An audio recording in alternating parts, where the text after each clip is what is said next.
Here we go. We have run out of chances. No more second chances. No more lower brackets. The winner qualifies. The loser is eliminated.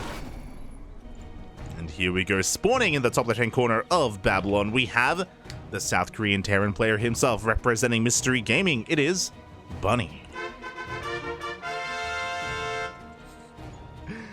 And spawning in the bottom right-hand corner, we have his opponent. We have representing the Guangdong Freaks. It is KeeN. Commander KeeN himself. Again, was a big fan of KeeN back in the day. He was active not too long ago. I want to say 2021 era of StarCraft. He was still competing from time to time, was active in these online tournaments, but has since taken a break, has since moved on, but recently came back. Of course, on the Guangdong Freaks. Has been a little bit more active. How does he compare to Bunny? I do think that both players, in a way, were past their primes, but Bunny has been more impressive in GSL recently. This year in GSL, Bunny has been popping off a little bit more. Would be weird to not see him as a part of that main event.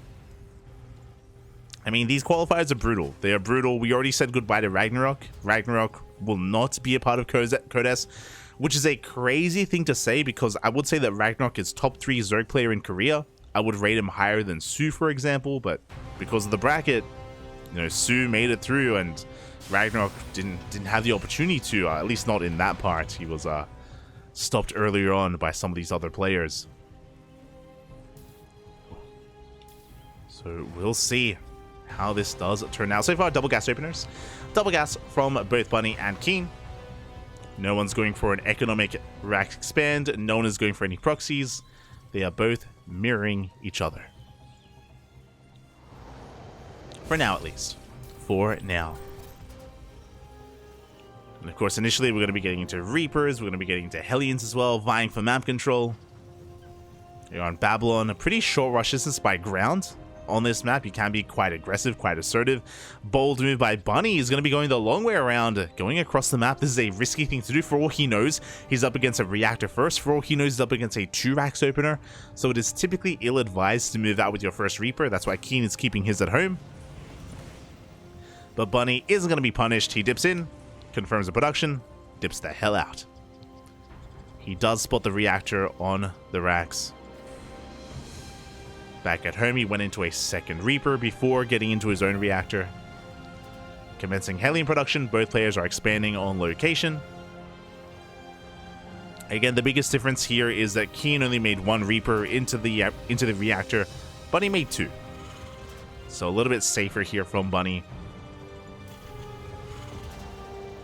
KeeN just cutting some corners, getting away with it as well. As we get into our 1-1-1 setups. And we'll see if we continue Hellion and Reaper production. It looks like we will not. KeeN is only built up towards 3 Reapers and 1 Hellion. It is enough for map control, but he's going to have a hard time breaking up this ramp. He's going to try to force the issue, though. He's moving out. He does have that 1 Reaper advantage. We do have Marines to make up for that. Reapers, they dive into the main base, but they run into a Cyclone. 1 Reaper goes down, and Bunny will hold.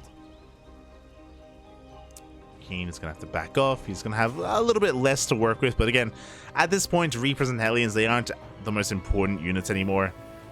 Now that the Cyclones have hit the field, and what's interesting is that Bunny is going to be quite assertive. He went for a much faster medevac. He's going for a Marine and a Cyclone drop across the map. The Cyclones are out, actually. A part of this marauding force. Bunny going to be very aggressive moving out. KeeN, he only made a single Cyclone. He's going into a faster tank instead, which will help defensively, depending on where it is. And here we go. The medevac drop has been hidden. Bunny doing a great job of just gaining map control, keeping KeeN in the dark as to what exactly is going on. Second Cyclone is rocking up, and here we go. Bunny is pushing up the ramp. Tank is in position. Cal does unsiege, though. He's going to try to force its way down, get a better position. But again, can't quite cover that natural base, and workers are going down. SCVs are falling. KeeN is going to be busting on forward here with a Raven.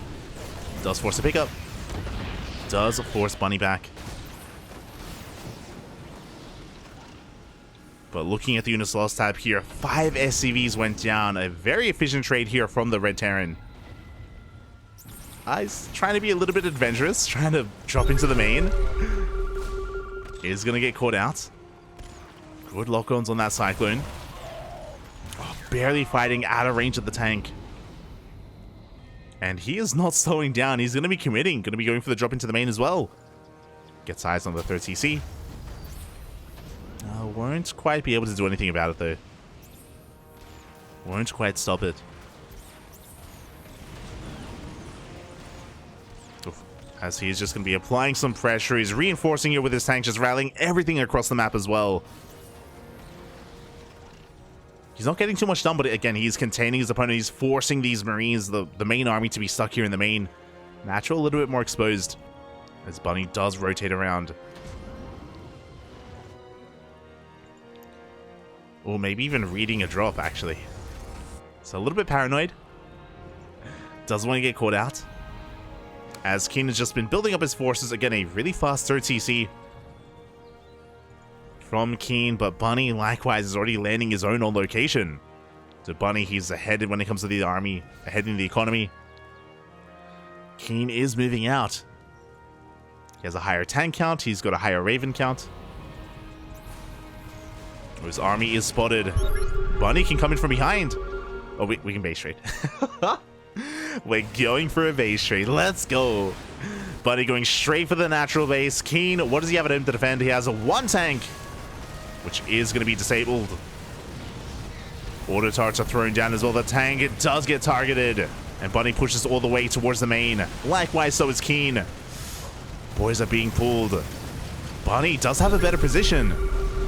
He's further back in his main. He saves the tank. Likewise, KeeN comes out with a tank of his own, but nah, it's going to go down. Bunny, he's camping the production. KeeN, likewise, is also getting on top of these Raxes. Things are getting awkward for both players. But again, Bunny still has all these SCVs. Bunny can still take a fight. He's within range. Yeah, he has too much. GG gets called. And Bunny will take game number 1. Oh. GG. Bunny with a lot of map control early on and was able to outposition his opponent, was able to initiate the base trade, and again was able to just be more prepared for it back at home as well. Able to preserve his SCVs, able to save some of his tanks, able to defend. GG. GG. And with that, Bunny takes a lead in this series. The pressure is now on KeeN to bring it back in game 2, to force the ace match, to force us to go all the way to that game 3. Can he do it? Can he pull it off? Oh. Here we go. Spawning in the bottom right, we have our Red Terran player representing Mystery Gaming, leading the series 1-0. It is Bunny. And spawning in the top left-hand corner, we have his opponent. We have the South Korean Terran player representing the Kwangdong Freaks. It is KeeN. So here we go. We are in that second game. And I think what's important is that Bunny didn't really do anything too special. Sure, he was able to outmaneuver KeeN in the center of the map, and he was able to gain map control early on. But outside of that, it was mainly positional play from Bunny. Nothing too fancy, nothing too crazy. Remember, they were both working towards their third bases. They were both working towards longer games. Just things escalated very quickly, and we ended up in a base trade. As KeeN is going for a single gas opener. I assumed it was going to be for a Rax expand, but no, a double Rax opener from KeeN. Very interesting. I don't blame him. We are on Gresvan. Bunny's going for a double gas opener, by the way. We are on Gresvan, and it is quite common to proxy Rax on Gresvan. Quite common to be very aggressive and very assertive. Basically, the way this works is that this is a hard counter to proxy Raxes. If KeeN was being proxied, he shuts it down completely with by being able to keep up with Reaper production, have the defender's advantage, and snowball out of control. Unfortunately for KeeN, Bunny isn't proxying, and he's just going for a standard opener instead, going for a Rax into a factory. So I will kind of give the edge to Bunny. KeeN is going to be very safe early on. He's going to have an abundance of Reapers to work with, yes, but he's going to have his factory delayed. His tech is going to be delayed.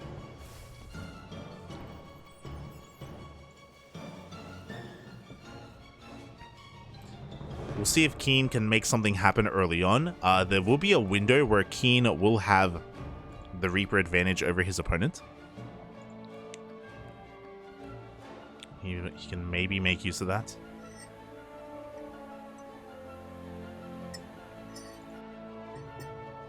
And here we go. Bunny is going to be moving out across the map. He's going to be bypassing the Reapers of KeeN, slipping into the main base. Getting a read on the Rax. Doesn't see too much else though, as we have 2 Reapers moving after KeeN. Oh, he's going to be able to lay the CC on the low ground as well. Very nice pickup here from KeeN. Forces Bunny back home. Bunny has to be very careful not to lose a Reaper. Now he will have the Hellion advantage, so in a head-to-head fight, Bunny should be able to come out on top. At least until more Reapers show up.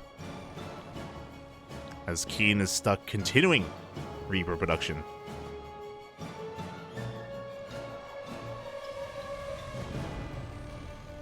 And here we go. He's going to be heading towards that natural base, zoning away his opponent. But again, the Hellion shots are a little bit too good. Does force KeeN back. And Bunny does hold on to his natural. He's ahead, pretty far ahead when it comes to his natural base timing. Again, KeeN has just fallen behind with this opener. It was unfortunate. As we mentioned earlier, this was just a very safe opener from KeeN.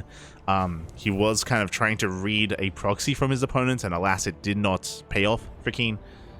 And now the pressure is on him to make some magic happen here. And he's got a lot of Reapers. He's going to bypass these Hellions, going straight into the main. Going straight into the main base as well. He is being spotted by Bunny. The boys are being pulled. The Hellions are pushing in as well. A couple of SCVs will go down, but we can afford to lose workers as every Reaper gets cleaned up.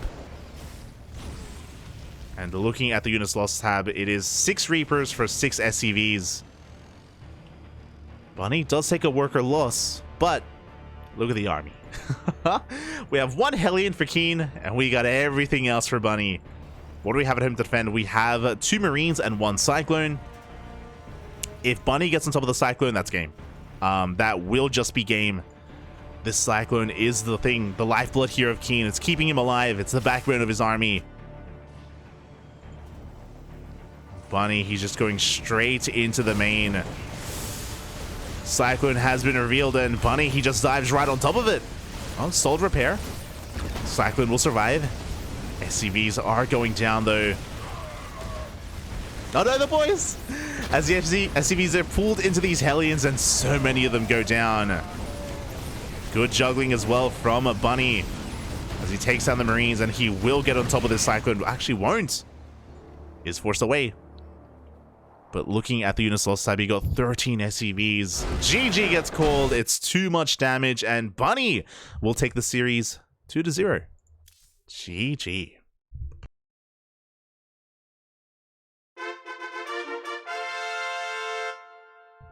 Just looking for that fanfare. And yeah, GG, well played. Congratulations to Bunny for qualifying, for making it into Code S.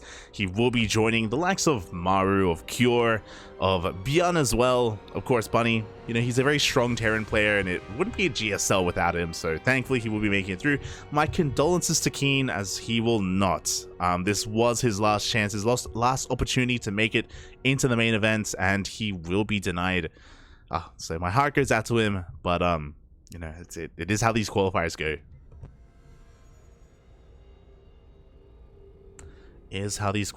go. And yeah, with that, we have 2 series left tonight. Up next is going to be a return of SOS. We casted a lot of SOS tonight. We casted him against Solar earlier, and we also saw him against Sue as well. Now he's up against another Zerg player. The PVZs, they do not end for SOS, as he's up against DRG.